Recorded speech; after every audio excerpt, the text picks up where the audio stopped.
Hola, buenas tardes. Mi nombre es Alexandra Luna Juárez y en este video mi compañera Carla Joana Vázquez Franco y yo vamos a tocar las bases del derecho individual del trabajo. Primero que nada, nos parece importante comenzar por definir qué es la dignidad humana, ya que este es el derecho que tiene que ser respetado en cualquier relación de trabajo, precisamente para que el trabajador y el patrón tengan un buen entendimiento en este. Bien, la dignidad humana es ese derecho inherente al ser humano que tenemos por el simple hecho de ser personas. Se refiere a que éste tiene que ser respetado y valorado por sí mismo, bajo cualquier circunstancia e independientemente de cualquier característica particular que éste tenga. Entendiendo este término, tenemos que decir que el trabajo digno se refiere precisamente a que se tiene que respetar la dignidad humana. Es decir, el trabajador no puede ser reducido a una cantidad de dinero ni a ser considerado una mercancía. Aunque el fin del trabajo sea económico, este tiene que permanecer digno frente a cualquier circunstancia, independientemente de cualquier cosa. La explotación humana es algo que castiga la ley y no tiene que ser normalizado bajo ninguna circunstancia. Teniendo definidos estos conceptos, podemos empezar a hablar de la Ley Federal del Trabajo. Esta ley regula el apartado A del artículo 123 de la Constitución Política de los Estados Unidos Mexicanos. Asimismo, esta también reglamenta los artículos 5 y 25 de la misma Constitución. Teniendo en cuenta que nos guiaremos bajo esta ley para hablar en este video, comenzaremos a ver los artículos para entender los principios básicos del derecho laboral. De acuerdo con el artículo 1 de la Ley Federal del Trabajo, este regula las relaciones laborales y es de observancia general para toda la República. El artículo 2 establece que en el trabajo se tiene que encontrar un equilibrio entre producción y justicia social. Pero no solo esto, este artículo también nos habla de las condiciones de lo que es tener un trabajo digno.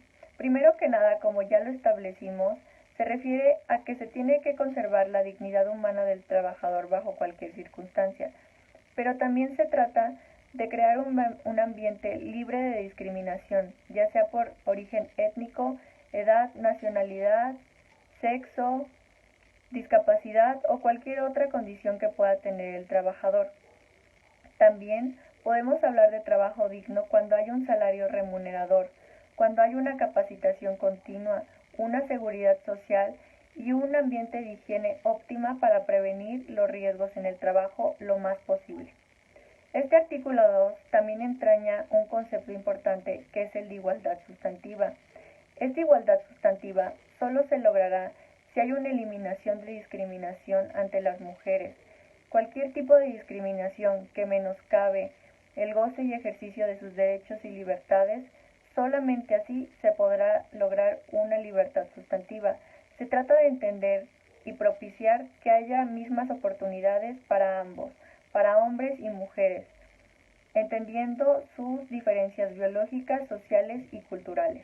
El artículo 3 nos habla de que tanto el gobierno como la población tenemos la responsabilidad de garantizar el derecho al trabajo.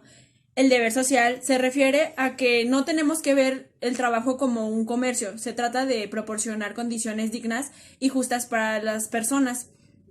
El trabajo está destinado a satisfacer necesidades. La Ley Federal del Trabajo protege los derechos de los trabajadores, los protege de que no sean considerados como un artículo, no permite que sean explotados. Asimismo, busca que los patrones alcancen sus objetivos. Este artículo también nos expone que no se pueden establecer condiciones que impliquen discriminación, porque esto atenta contra la dignidad humana. Es importante establecer que no implicará una discriminación aquellas características que vayan en contra de la filosofía de la empresa. Esto queda a disposición de los patrones.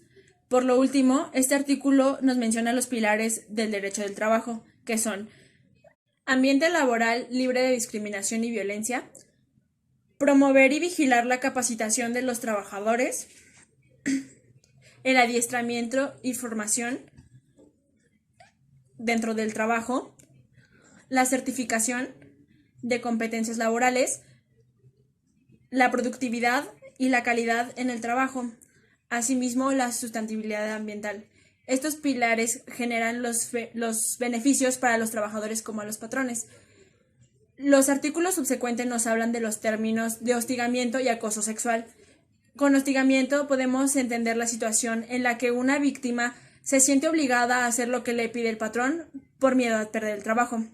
Para hablar del hostigamiento, se tiene que hablar de una relación de subordinación dentro del trabajo. Si no, no se puede hablar de que existe hostigamiento. Ahora bien, acoso sexual, con diferencia del hostigamiento, es aquella conducta que incluye una forma de violencia en la que, aunque no exista la subordinación, hay un ejercicio abusivo del poder.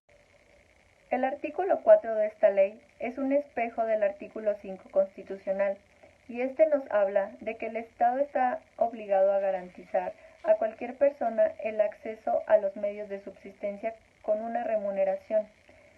Pero también este artículo nos establece que el trabajo no puede ser definido ideológicamente. Todas las personas tenemos habilidades y virtudes distintas, y en base a estas podemos elegir la profesión que mejor se nos acomode. No se nos puede obligar a hacer algo que no queremos.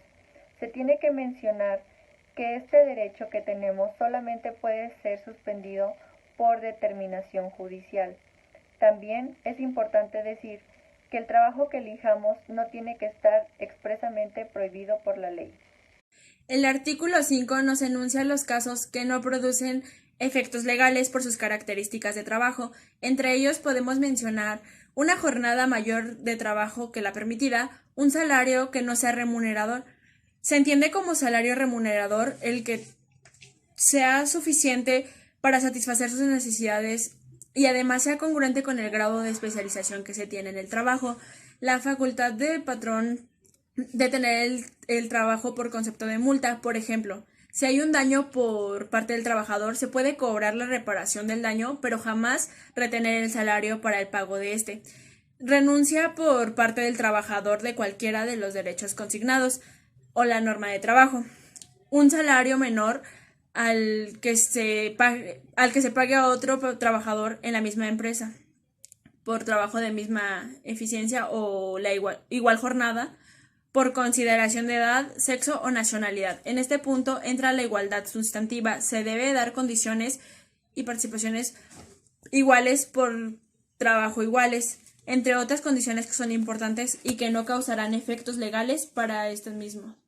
Con el artículo 6 de esta ley, podemos hablar de que todas las leyes y tratados internacionales que hayan sido aceptados y estén contenidos en el artículo 133 constitucional tienen que ser aplicables para todos los trabajadores en su beneficio. 7. Nos dice que el patrón está obligado a que su empresa esté empleada de 90% de mexicanos y únicamente el 10% de extranjeros. También establece que se le tiene que dar prioridad a los mexicanos para ser empleados, salvo que no haya otra opción, se contratará a un extranjero para satisfacer alguna línea de especialización. Si esto pasa, se tiene que capacitar al mexicano para que pueda hacer el trabajo. Tanto el patrón como el extranjero tendrán la obligación solidaria de hacerlo. El artículo 8 nos define lo que es trabajador y lo que es trabajo. Trabajador es toda persona física que presta a otra persona, ya sea física o moral, sus servicios subordinados. Por servicios subordinados podemos entender que el trabajador estará sujeto a las órdenes del patrón por el tiempo que el contrato de trabajo determine. Y por trabajo podemos entender a toda actividad humana, ya sea intelectual o material, independientemente de su preparación técnica. Artículo 9. Nos habla del trabajador de confianza. Son funciones de confianza las de dirección, inspección, vigilancia y fiscalización. Esta categoría depende de la naturaleza de sus funciones desempeñadas y no de la designación que se le dé al puesto. Por otro lado, el artículo 10 de esta ley nos establece quién es patrón, y esto se refiere a la persona física o moral que utiliza los servicios de uno o varios trabajadores. Es importante mencionar que el vínculo jurídico entre trabajador y patrón es precisamente la utilización de servicios. En un contrato de trabajo es importante que queden establecidas las tareas de cada trabajador para que éstas no se excedan. Artículo 11. Este establece que las personas que ejerzan funciones de dirección o de administración en la empresa serán considerados como representantes del patrón. El artículo 12 nos habla de la figura del intermediario. Esta es la persona que se encargará del reclutamiento del personal que prestará los servicios al patrón. Normalmente, el intermediario se encarga de hacer esta tarea a través de la bolsa de trabajo. Artículo 13. Se refiere básicamente al que al ser intermediario no vas a responder por las obligaciones que tiene el patrón, ni éste puede responder por las tareas de otro trabajador. Artículo 14 y 15. Podemos establecer una explicación conjunta a la cual sería que estos artículos le dan sustento al término de subcontratación. Consiste en que contratar a una tercera persona que sea especializada en determinado tema o tareas y si la persona contratante así lo requiere, ya sea por falta de personal o por falta de conocimiento en la tarea, establece una relación jurídica que se limita a cumplir con la tarea bajo los acuerdos del contratante y del cliente. Aunque esta relación se limite a esto, debe haber un contrato de prestación de servicios para establecer derechos y obligaciones. Asimismo, gozarán de los mismos derechos y obligaciones. El artículo 16 nos establece la diferencia entre empresa y establecimiento. La empresa es aquella unidad económica que presta bienes o servicios y el establecimiento es esa unidad técnica, llámese sucursal o agencia, que contribuye a los bienes de la empresa. Artículo 17. Establece que cuando no hay disposición expresa en la Constitución, ley, reglamento o tratados a los cuales hace referencia el artículo 6, se tomarán en consideración disposiciones que regulen casos semejantes, principios generales del servicio social que derivan del artículo 123 de la Constitución, jurisprudencias, costumbre y equidad. El artículo 18 nos dice que cuando se tenga que hacer una interpretación de la norma del trabajo, se tendrán que tomar en cuenta las finalidades de los artículos 2 y 3 y prevalecerá la que más le favorezca al empleado.